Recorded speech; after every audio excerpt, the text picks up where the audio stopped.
to another episode of For the Love of Marketing. Really excited to have Rod Solo with us today. Hi, Rod. How you doing? I'm great. How are you? Awesome. Very good. Yeah, we'll talk to you in just a second. So today we're going to talk all about growth. We're going to throw a little bit of AI in there, which we seem to be doing nearly every episode at the moment. But you can't ignore it. It's happening. We've got to get on with it. We're going to talk about growing businesses and smart, efficient ways to do that. So stay tuned and off we go. So hi, Rod. Whereabouts are you in the world? I've totally forgotten where you are. I am in London. You're in London.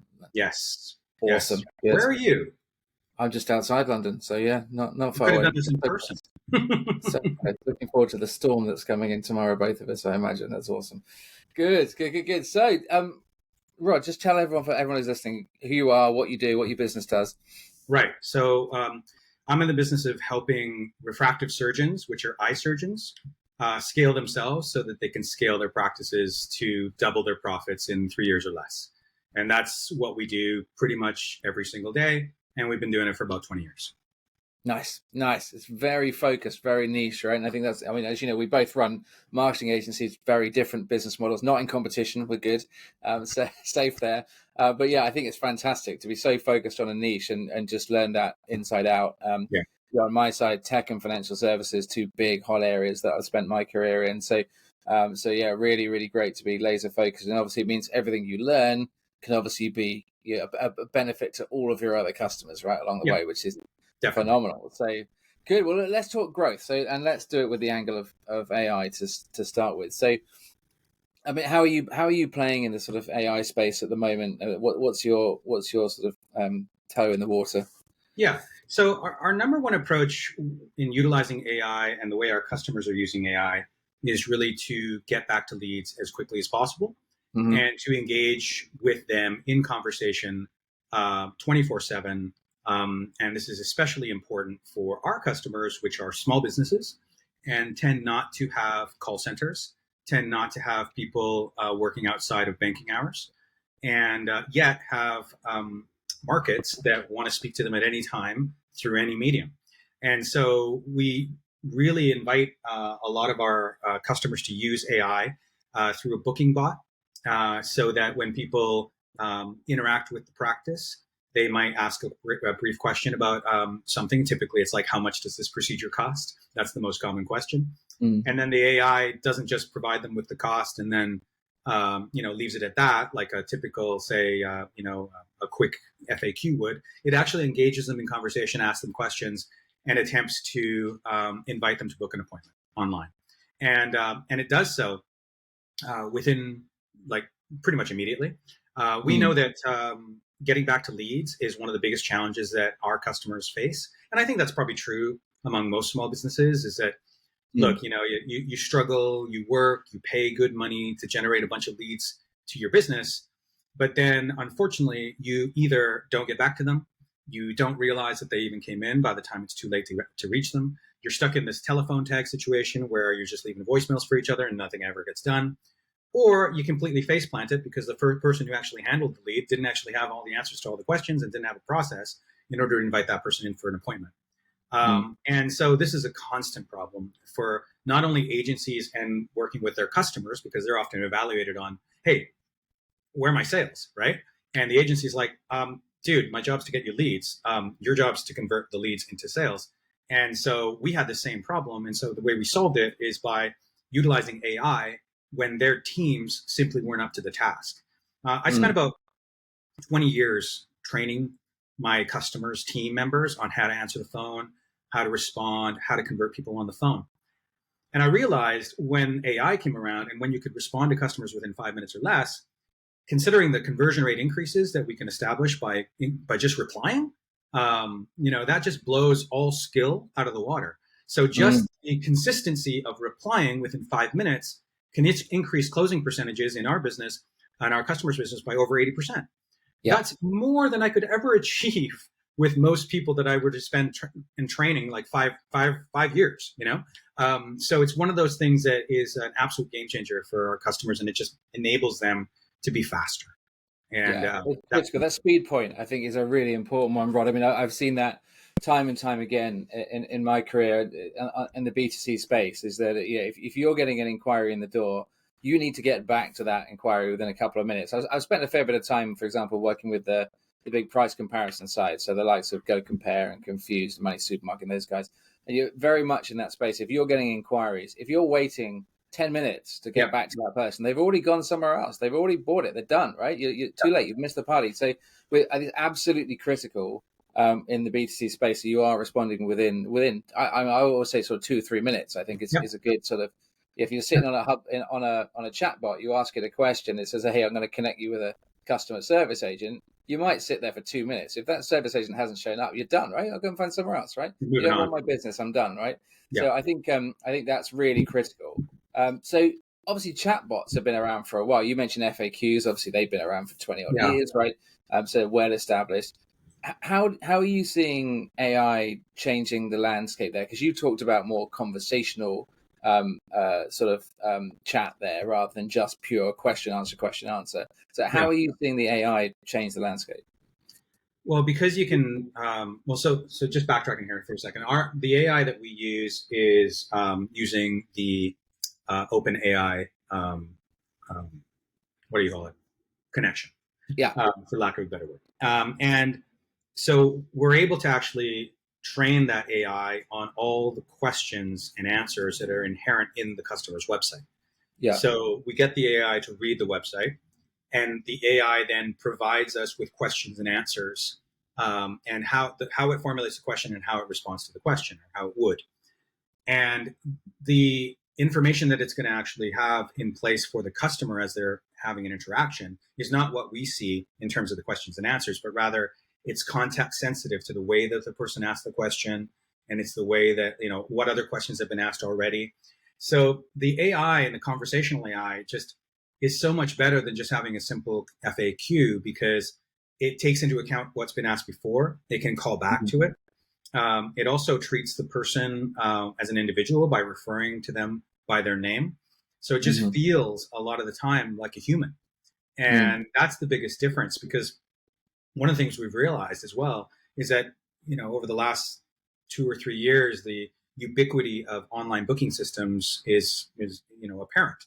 And unfortunately, what that leads to is the more people book online, the less they show up if they don't pay in advance. And a lot of times what you're offering is free appointments. So if people won't show up if they book on an online calendar, because they think, well, I didn't book with a person, so no one's never going to notice, right? No feelings will be hurt. But if they book with a conversational AI that they actually think is a human being, then what often happens is that those no-show rates, those DNAs, tend to lower as a result of that kind of contractual human reciprocity feeling that I booked it with a person, therefore they expect me to show up. So that's one of the things that conversational AI does, and it does it really fast and does it really well, and it does it 24/7. So it's not just speed. Speed is absolutely important. It's kind of like the pay to play, but beyond that, it actually can carry out a conversation with somebody and then convert them to an online booking relationship, right? I mean, and that's what I always talk about, how we're really living in the human age, because people have never been so connected as they are today. We're not really in the tech age. The tech age is just the enabler for the humans to come together. And I think that's a really key point, is that people buy people believe in people have relationships with people. It's not really with the technology or with the brands. It's the same when, I don't go to the gym anywhere near enough. I mean, you look like you go to the gym more than I do. No, you don't need to respond to that, Rod. Let's just go with that and assume you do. But the reason I don't go to the gym often enough is because there's no one to let down if I don't go to the gym except myself, right? Whereas if I book in with a personal trainer, I'm going to go to the gym for the personal trainer. I can cancel that appointment easily, right? But I can still not worry about whether I'm getting fat or not, right? Which I am every week, but never mind. The point is that I don't want to let that guy down, right? That person's going to be training me. I've got a relationship with them, and I need to be there for them and not let them down. And it's a bit embarrassing to me if I don't go, and because there's a human relationship. So as soon as you introduce that human relationship, the connection between the two people, whether one of them is a person or not, is largely irrelevant these days. It's an absolute game changer in terms of how people behave, and I think that's a fascinating point. Which leads me to ask you, with regards to that AI, are you positioning that as you're talking to a bot, but the bot is an AI bot, and so as it's communicating well, or are you positioning it as you're talking to a person you know it's a bot, but the consumer thinks they're talking to a person. How do you position it? Yeah. So it really depends on how the customer wants to position the AI. Yeah. So in some situations, the customer would like, say one of their values is transparency. And if that's the case, then, they would absolutely want to say front and center, this is a bot, all that usual language about, hey, this does not replace a medical consultation, because a lot of all our clients are medical, right? So they're asking questions that are medical in nature. And yeah, let's face it, ChatGPT isn't always correct about this kind of stuff. It's better than the average person, but it's not always correct. And we have to have a higher standard for that. So one way or the other, we always disclaimer, this is not replacing a medical consultation. Any conversation you have in over text is not going to do that. And in some cases, we overtly say this is a bot. And in other cases, we name the bot like a particular name, and we just carry on that way. We always are very open with our customers. Is it like, hey, if people believe that you're talking to a human being, then they're probably going to be a little bit more. They're going to be more feel a little bit more consistent with their actions that they commit to that to that bot. Alternatively, on the other side, they might not be. But if you got to weigh up the pros and cons. So we don't try to get our customers to do this exact same that we always think that they should do, but it kind of like works out based on what their ethos is. And so either way it goes. Are you seeing any risks from that? Obviously, there have been a few stories dotted around this year around AI misleading people or giving some sometimes even dangerous advice. Yeah.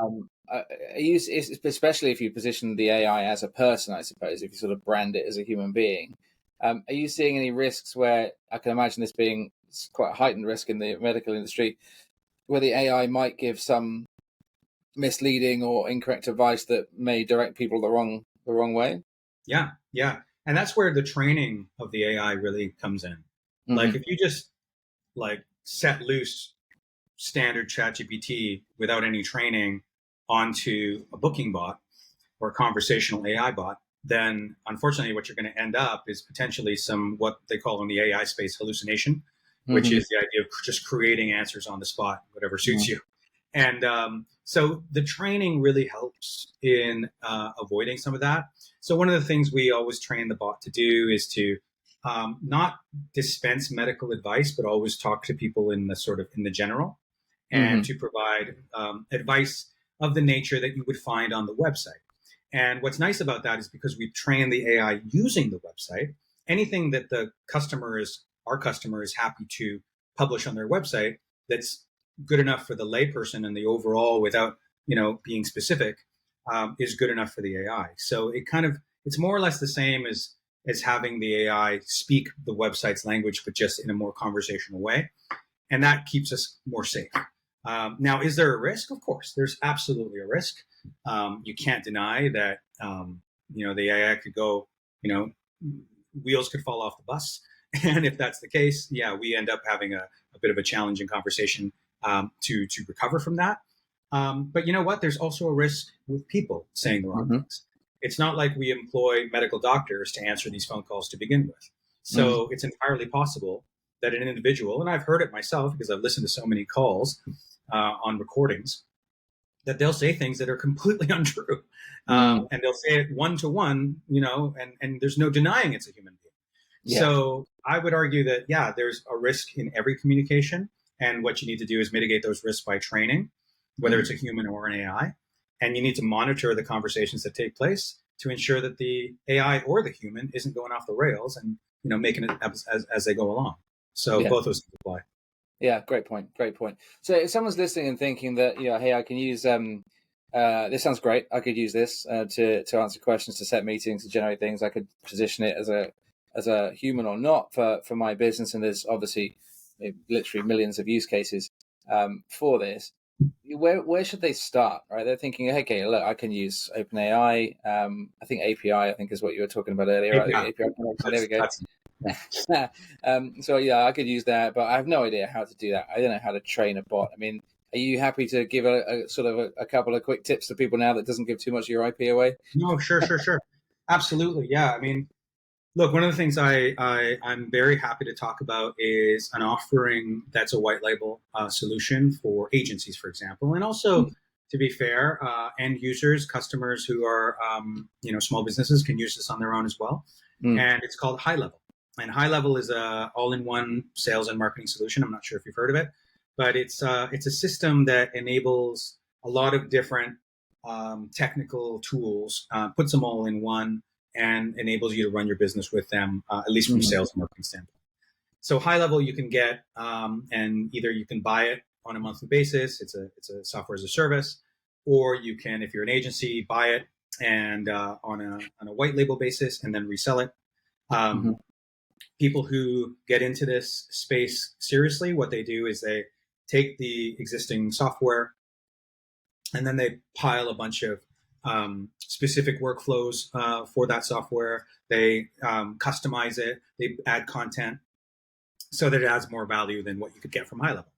But everybody is available to get it from High Level, and that actually has the inclusion of a booking bot, and it's powered by OpenAI. So it's 100% accessible. We're not the only ones who do it. And there's tons and tons of people who do, and it's entirely accessible to anybody listening to this podcast. They just have to go to, I think it's gohighlevel.com and sign up. So Perfect. Good promo. I hope you're on the affiliate scheme there, Rod. I am, but it's just not how I tend to make money, so I always forget, and I always forget to give my link. I don't even know what it is right now, so it doesn't. Let's see if we can do that. We'll see if we can get your link in there. Don't worry. Good. Okay, that's great advice. I'm going to use High Level and customizing it to your solution. That's really great. There's some brilliant stuff there, Rod. I think around using AI to have those conversations, make them seem more human. Whether you want to be open about it being a bot or not, or make that a person in terms of how you brand it is really a question for your organization rather than for the process itself. But that can play a big role in driving, I guess, more results, more outcomes from conversations that you might be getting otherwise. And of course, it can be more efficient in terms of how you manage your staff and where you spend your money internally as well, which is great. So it sort of leads me on to growth more generally. So, I mean, what you're basically saying is you're responsible for growing these businesses, right? So I guess you've probably got some thoughts on how to grow a business efficiently as well, more generally, right? So I'd love to get your thoughts on how do you structure a team? How do you plan? How do you manage a tech stack, which we sort of talked a little bit about there? What do you start with? I want to grow this business.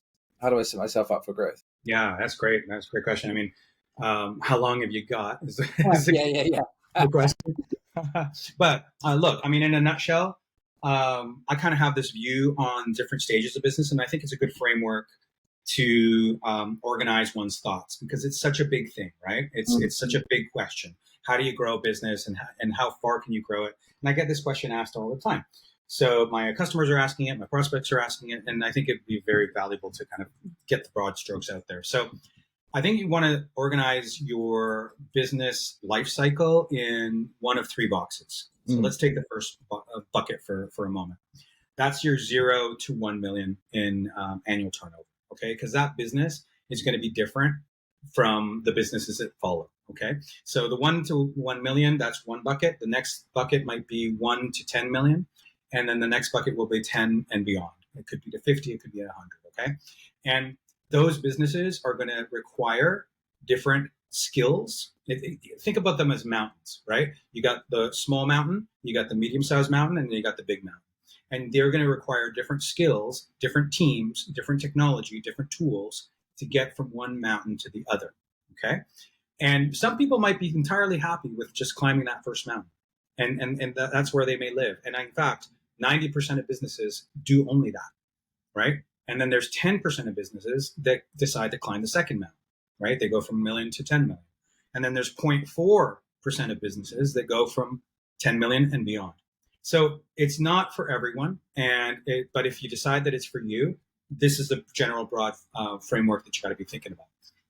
In the first mountain, what you want to be focusing on is product market fit, right? Do I have something that people want, right? Or did I go about the typical business scenario where I invented a thing and then looked around for people to buy it, right? It's so much better if you start the other way, where you have something that people want. You have a starving crowd. There's a desperate, real need among people who want the thing, and you're like, oh, I can do that thing. I'd like to serve that thing, and you go ahead and do it. And now you've taken the first step towards product market fit, because there's people who want what you have, right?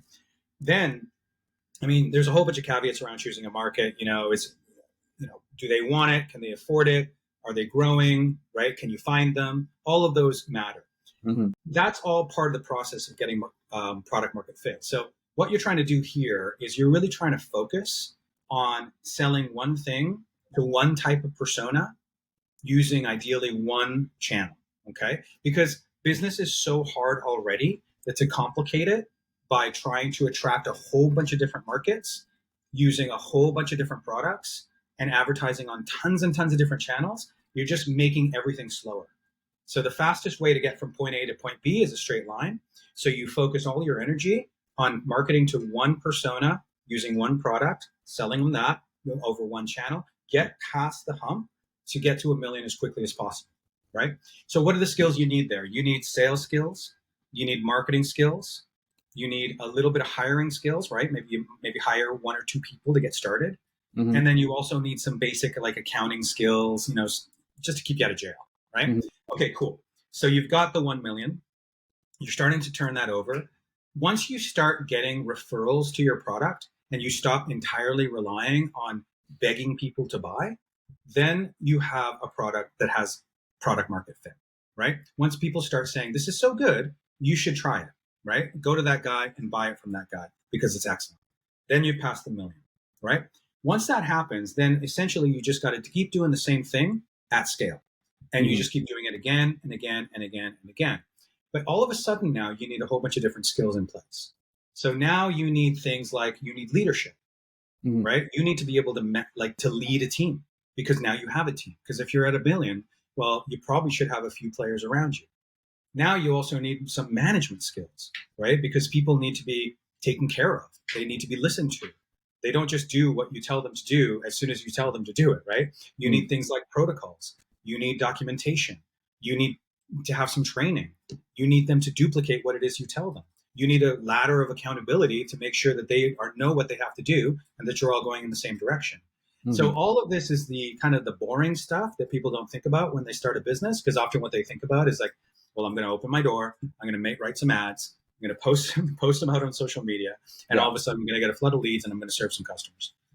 What you need to do is you need to create a system that is independent of you, right? So if you're starting a business, the more valuable you are to your business, the less valuable your business is.